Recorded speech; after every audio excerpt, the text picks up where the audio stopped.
So here we have the BMW M140i automatic on a 19 plate.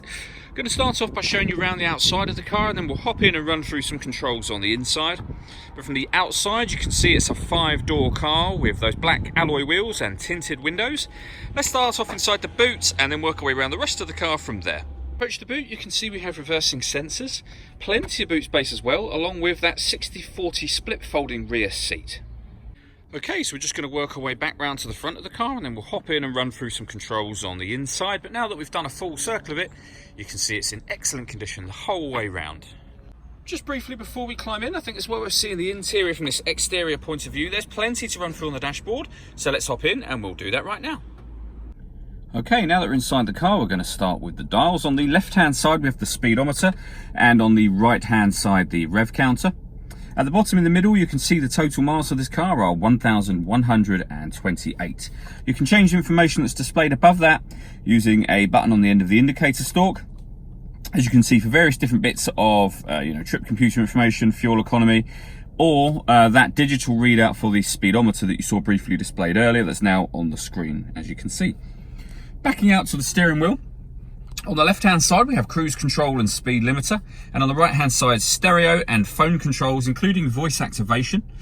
So you can hit that button, ask it to dial anyone in your contacts list, and it will do that for you without you having to take your phone from your bag or pocket. It is, of course, once you paired the phone up, and I'll show you how that's done in a second. We also have the minus and plus paddle on the right-hand side there. That is so that you can change gear manually with this automatic gearbox. Working our way over into the center.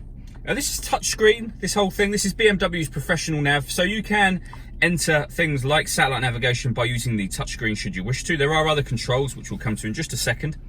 With regards to the satellite navigation, there's a full video showing how this works on both our website and on our Facebook page. It's well worth checking those out if you have the time. Now you can see I'm moving around on the screen without touching it. That is all being done using the iDrive system, which is this dial just here. And these buttons. You can use the dial to highlight something, push the button down, you'll then enter that menu. You can see, for example, we have DAB and FM radio.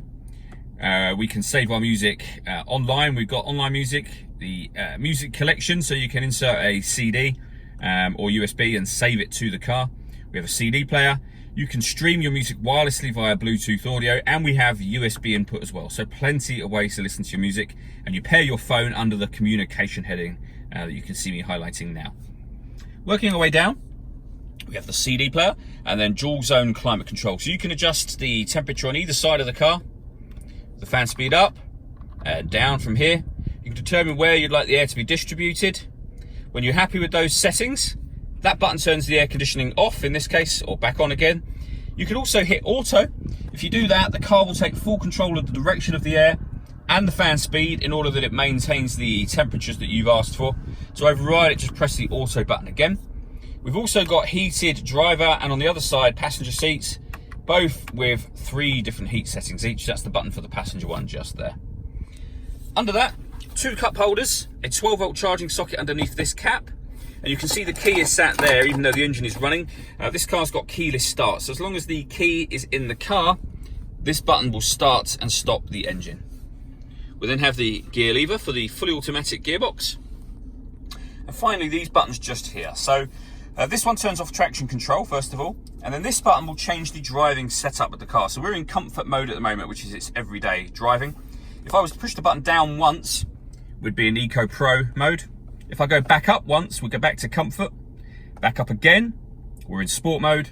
And again, we're then in Sport Plus. And what that does, it's exactly the same as Sport, but it turns the traction control to a dynamic level of traction control. So really good if you're obviously going to take the car on a track. That might be the setting you want it on. All that leaves me to say is thank you for taking the time to watch this video. If you'd like to come and see the car in person and have a test drive, please feel free to call any of our MJA sites. We'd love to hear from you soon.